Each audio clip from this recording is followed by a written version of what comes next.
বিএনপির কেরা উঠিছে, কেরা মানে কি আমরা জিজ্ঞান না।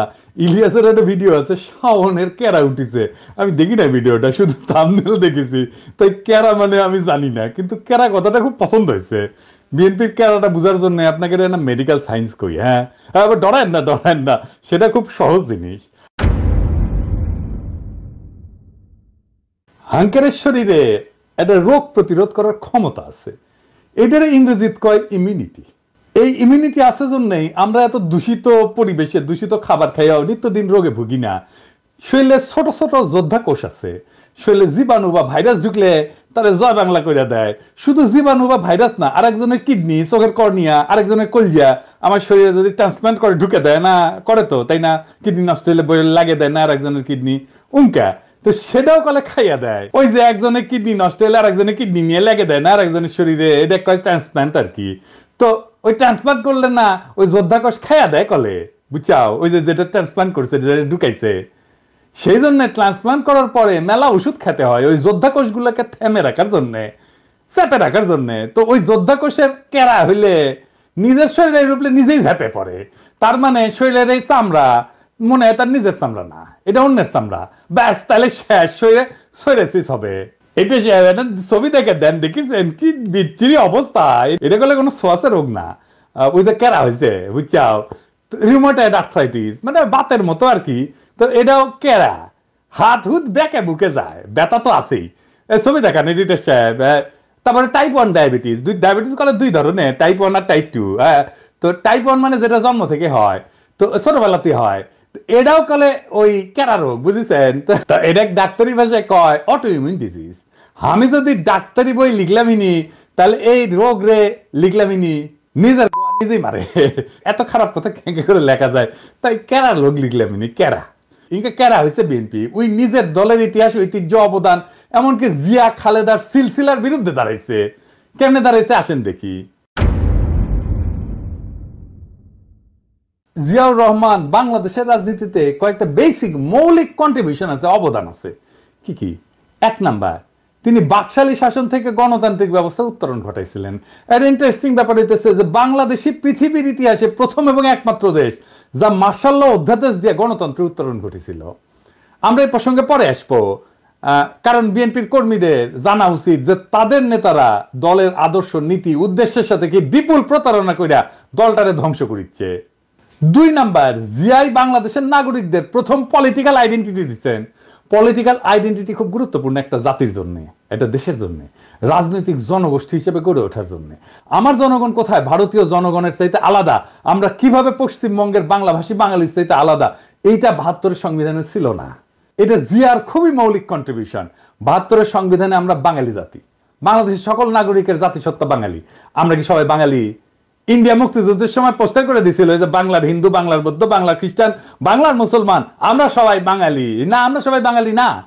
বাংলাদেশের স্বীকৃত 50টা নৃগোষ্ঠী আছে, চাকমা, মারমা, সাঁওতাল, গারো, ত্রিপুরা, বম, ম্রো, হাজং, খাসিয়া আছে না। আমাদের এই ছোট দেশে 47টা ভাষা আছে, কি বিপুল বৈচিত্র্য আছে। সবাইকে আপনি বাদ দিয়ে দিবেন বাঙালি কয়া? এই যে ইনক্লুশন, সবাইকে নিয়ে আসা, এটা কে করেছে? জিয়া করেছে, আমাদের বাংলাদেশি জাতি পরিচয় দান কইরা। 3 নাম্বার, বাংলাদেশকে পদানত রাখার ভারতীয় বয়ান মুজিববাদ, যা এই 72-এর সংবিধানের রাষ্ট্রীয় মূলনীতি 4টা: গণতন্ত্র, সমাজতন্ত্র, ধর্মনিরপেক্ষতা, বাঙালি জাতীয়তাবাদকে জয় বাংলা করে দিছিল জিয়াউর রহমান। ধর্মনিরপেক্ষতাকে প্রতিস্থাপন করেছিল পরম করুণাময় আল্লাহর উপর পূর্ণ আস্থা এবং বিশ্বাস দিয়া। সংবিধানে বিসমিল্লাহির রহমানির রহিম যুক্ত করেছিল। আমি এক এক করে দেখাচ্ছি কি কি করেছিল। সংবিধানের প্রস্তাবনার প্রারম্ভে বিসমিল্লাহির রহমানির রহিম তো সংযোজন করেছিলেন। রাষ্ট্র পরিচালনার মূলনীতি হিসেবে 8-এর 1-এর ক অনুচ্ছেদে লিখেছিলেন, সর্বশক্তিমান আল্লাহর উপরে পূর্ণ আস্থা এবং বিশ্বাসী হইবে যাবতীয় কার্যাবলীর ভিত্তি। 8-এর ক অনুচ্ছেদের আর এক রাষ্ট্রীয় মূলনীতি সমাজতন্ত্রের পরিবর্তে লিখেছিলেন, অর্থনৈতিক এবং সামাজিক ন্যায় বিচার অর্থে সমাজতন্ত্র। 25-এর 2 অনুচ্ছেদে রাষ্ট্র ইসলামী সংহতির ভিত্তিতে মুসলিম দেশগুলোর মধ্যে ভ্রাতৃত্ব সম্পর্ক সংহত, সংরক্ষণ এবং জোরদার করিতে সচেষ্ট হইবে, এই মর্মে নতুন অনুচ্ছেদ সংযোজন করেছিলেন। ধর্মভিত্তিক রাজনৈতিক দল গঠনের উপরে সাংবিধানিক বাধা অপসারণ করেছিলেন। একদলীয় বাকশাল ব্যবস্থা বাতিল করেছিলেন এবং সুপ্রিম কোর্টের একটা মৌলিক এখতিয়ার পুনর্বলবৎ করছিলেন। এই সুপ্রিম কোর্টের মৌলিক এখতিয়ার কি, যা জিয়া আবার বলবৎ করেছিলেন? কি সেটা? খুবই গুরুত্বপূর্ণ, আসেন এরা বুঝে দেখি। এটা বুঝতে হইলে বাকশালের দুইটা জিনিস ভালো করে বুঝতে হবে। বাংলাদেশ নামের যে রাষ্ট্র 1971 তৈরি হয়েছিল সেই রাষ্ট্রটাকে কার্যত ধ্বংস করে দেয় বাকশাল। বাকশাল কিভাবে মুক্তিযুদ্ধের মধ্যে দিয়ে গঠিত রাষ্ট্রকে ধ্বংস করেছিল? দুই ভাবে। এক, বাকশাল যে আইনে হয় সেই চতুর্থ সংশোধনী আইন 1975 সংবিধানের অনুচ্ছেদ 11 সংশোধন করে বলা হয়েছিল ইংরেজিত যেতে কইছে তাই ঠিকই কইছে, তাই না? এটা বাংলা করলে দাঁড়ায়, সংশোধনের আগে সংবিধানের অনুচ্ছেদে 11তে লেখা ছিল যে প্রশাসনের সর্বস্তরে জনগণের নির্বাচিত প্রতিনিধিদের মাধ্যমে জনগণের অংশগ্রহণের কথা বলা ছিল। এটা বাতিল করে দেওয়া হলো। অর্থাৎ রাজনৈতিক নেতৃত্ব বা সোজা বাংলায় শাসক নির্বাচনের ক্ষমতা আর রাষ্ট্রীয় কাজে রাজনৈতিক জনগোষ্ঠী হিসেবে জনগণের অংশ নেওয়ার ক্ষমতাই থাকলো না। এই কাজটাই করেছিল হাসিনা, বিনা ভোট, নৈশ ভোট, দামি ভোট কইরা। এটাই ইন্ডিয়ান প্ল্যান, যে বাংলাদেশের ভূখণ্ড থাকবে, মানুষ থাকবে, কিন্তু নেতা নির্বাচনের ক্ষমতা থাকবে না, যেটা হাসিনা করেছিল। দুই নাম্বার, সংক্ষুব্ধ কোনো নাগরিকের আদালতে যাওয়ার একটা মৌলিক অধিকার ছিল 44 অনুচ্ছেদে। বাকশাল সংশোধনীতে সে খোদ 44 অনুচ্ছেদকে বিলুপ্ত করে দেওয়া হয়। একই সাথে 102 অনুচ্ছেদে সুপ্রিম কোর্টকে দেওয়া অধিকার, অর্থাৎ সংক্ষুব্ধ কোনো নাগরিকের আবেদন শুনতে এবং প্রতিকার দিতে নির্বাহী বিভাগকে আদেশ দেওয়ার আদালতের ক্ষমতাকেও বাতিল করে দেওয়া হয়। মানে রিট আপনি করতেও পারবেন না, আদালত রিট শুনতেও পারবে না। রিট জিনিসটাই বাতিল করে দিছিল।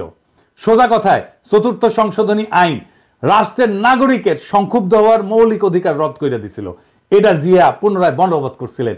এইটা আদালতের একটা মৌলিক ক্ষমতা, রিট গ্রহণ করার ক্ষমতা, রিট শোনার ক্ষমতা। এই বৈপ্লবিক পরিবর্তনটা সংবিধানে ছিল কিভাবে? পঞ্চম সংশোধনীর মাধ্যমে। এই যে যা যা জিয়া করছিল রাষ্ট্র গঠনের ক্ষেত্রে, তাই পঞ্চম সংশোধনী। শুধু তাই না, জিয়ার শাসনের বৈধতা ছিল পঞ্চম সংশোধনী। সেই পঞ্চম সংশোধনী ছিল আওয়ামী লীগ সিপিবির গলার কাটা। তাই এইটার একটা ব্যবস্থা করেছে কিভাবে?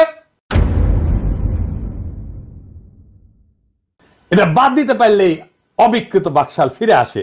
এটাই ছিল আওয়ামী লীগ সিপিবির প্রজেক্ট। ইনফ্যাক্ট এটা ইন্ডিয়ান প্রজেক্ট। পঞ্চম সংশোধনী বাদ দিয়া দেয় হাসিনা আদালতের রায়। ওইটা মুন সিনেমা হলের মালিকানার রায়ের মধ্যে সামে পঞ্চম সংশোধনী বাতিল করে দেয় হাসিনা। ফলে জিয়ার শাসন আইনত বাংলাদেশে এখনো অবৈধ।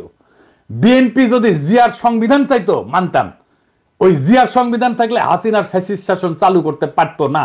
জিয়ার সংবিধান হচ্ছে পঞ্চম সংশোধনীর সংবিধান, সেইটা বিএনপি চায় না, চায় 72-এর সংবিধান। নিজের ইতিহাস, নিজের ঐতিহ্যের বিরুদ্ধে দাঁড়াইতেছে বিএনপি। বিএনপির কেরা উঠিছে, তাই নিজে দাঁড়াইতেছে জিয়ার বিরুদ্ধে। এইবার বলেন, এই বিএনপি তৃণমূলের কর্মীরা আপনাদের আবেগের সাথে, জিয়ার রাজনৈতিক উত্তরাধিকারের সাথে আজকের বিএনপি বেইমানি করছে কিনা আপনি বলেন? কার জন্য করছে এটা জিজ্ঞেস করেন আপনাদের নেতাকে। কার সাথে জিয়ার রাজনৈতিক ঐতিহ্যের বিরুদ্ধে দাঁড়ায় মুজিববাদী সংবিধান, 72-এর সংবিধান রক্ষার জন্য উঠা পড়া লাগছে? আমারে বলে আমি বিএনপি বিরোধী। হইতেই পারি বিএনপি বিরোধী, কিন্তু বিএনপি তো জিয়া বিরোধী হয়েছে, আমি তো জিয়া বিরোধী না। আসুক বিএনপির নেতারা আমার সাথে বাহাস করতে এই ইস্যুতে, তাদের জবাব দিতে হবে কেন তারা জিয়ার সংবিধানকে ত্যাগ কইরা মুজিববাদী সংবিধান রক্ষায় নামিছে। বিএনপির সাথে আমার শুধু না, আপামর বাংলাদেশের জনগণের বিরোধের জায়গাগুলো শুনে রাখেন, বিএনপি নেতারা শুনে রাখেন, বিএনপি কর্মীরাও শুনে রাখেন। এক নাম্বার, বিএনপি আওয়ামী লীগকে ভোটে আনতে চায়, আমরা এটা চাই না। দুই নাম্বার, বিএনপি মুজিববাদী সংবিধানকে রক্ষা করতে চায়, আমরা এটা ছুঁড়ে ফেলতে চাই। আমরা জিয়ার সংবিধান মাইনা নিতে রাজি আছি, কিন্তু কোনোভাবেই 72-এর মুজিববাদী সংবিধান মানব না। তিন নাম্বার, প্রথম আলো ডেইলি স্টারের পিঠ বাঁচাইতে আগায় আসা যাবে না। বিএনপি আগায় আসছে, প্রথম আলো ডেইলি স্টারের হোগা যারা চাটবে তাদের সাথে কোনো পীড়িত নাই, তাদের সাথে ঐক্য অসম্ভব। চার নাম্বার, বিএনপিকে ভারত প্রেম ছাড়তে হবে। বিএনপি ভারতের সাথে 2019 সালেও সম্পর্ক করতে গেছিল, পাত্তা দেয়নি ভারত। 15 অক্টোবর 2019-এ বিবিসিতে প্রকাশিত এক রিপোর্টে এভাবেই লেখা হয়েছিল কথাটা, দলটির পক্ষ থেকে গত কয়েক বছর ভারতের সাথে একটা ভালো সম্পর্ক তৈরির চেষ্টা অনেক সময় দৃশ্যমান হয়েছে। বিএনপির সিনিয়র কয়েকজন নেতা গত বছর মানে 2018 সালে ভারত সফরেও গিয়েছিলেন। তাদের সম্পর্ক তৈরির চেষ্টায় ভারত সেভাবে সাড়া দেয়নি। এমনকি বিএনপির একজন অতি গুরুত্বপূর্ণ নেতা প্রকাশ্যেই বলছেন বিএনপির রাজনীতিতে ভুল ছিল, মানে ভারত প্রশ্নের রাজনীতিতে ভুল ছিল। বিএনপির রাজনীতি ভুল ছিল, খালেদা জিয়ার রাজনীতি ভুল ছিল, জিয়ার রাজনীতি ভুল ছিল। এই আস্পর্ধা কোথায় পাইছিল সেই নেতা? আমরা তখনই বিএনপিকে এলাই ভাববো, সহযোদ্ধা ভাববো, যখন এই চারটা প্রশ্নে বিএনপি স্পষ্ট স্ট্যান্ড নেবে। এখানে পলিটিক্যাল স্ট্যান্ড নেওয়াই রাজনীতি, টেম্পো স্ট্যান্ড দখল করা রাজনীতি না। মৌলানা ভাসানী আওয়ামী লীগেরই নেতা ছিল, আওয়ামী লীগ তারা ওন করতে পারে নাই, তাই মাওলানা ভাসানী আওয়ামী বিরোধীদের আদর্শিক নেতা হয়েছে। আপনাদের ভাগ্যেও সেই ঘটনা ঘটতেছে। আপনারাও জিয়ার রাজনীতি ওন করতে পারতেছেন না। আগামীর বাংলাদেশ জিয়ার দেখানো পথে হাঁটবে। জিয়ার 19 দফার প্রথম দফাই হচ্ছে সর্বতভাবে দেশের স্বাধীনতা, অখণ্ডতা এবং সার্বভৌমত্ব রক্ষা করা। সর্বতভাবে মানে সব রকম উপায়ে, রাজনৈতিক, সামরিক, কূটনৈতিক সহ যা যা পদক্ষেপ নেওয়া যায় সবভাবে। এই কারণেই জিয়াউর রহমান বাংলাদেশে আধিপত্যবাদ এবং আগ্রাসন বিরোধী জনগণের নিরঙ্কুশ সমর্থন পাইছিলেন। তিনি আমাদের নেতা হয়ে থাকবেন। আমরা জিয়াকে রিপোজিশন করব পলিটিক্সে। বাংলাদেশের রাজনীতিতে আমরা জিয়ার চিন্তাকে পুনরাবিষ্কার করব, যা আপনারা পারেন নাই। রাজশাহীতে ছাত্র রাজনীতি করার টাইমে আমরা স্টার সিগারেট খেতাম, কম পয়সা, টাকা পয়সা ছিল না, তো তাই তো এক বিএনপি নেতা আমাদের স্টার সিগারেট খাওয়া দেখে তার ছিল কেরা কইছিল যে ওই বিএনপি করে গল্লিক খায়। গল্লিক মানে গল্লিফ আর কি, সিগারেট। আপনারা বিএনপি করেন আর নির্বাচনের গল্লিক খান। আমরা জিয়ার রাজনীতি নিয়ে আগায় যাব, দেখেন কার পিছে জনতা আসে।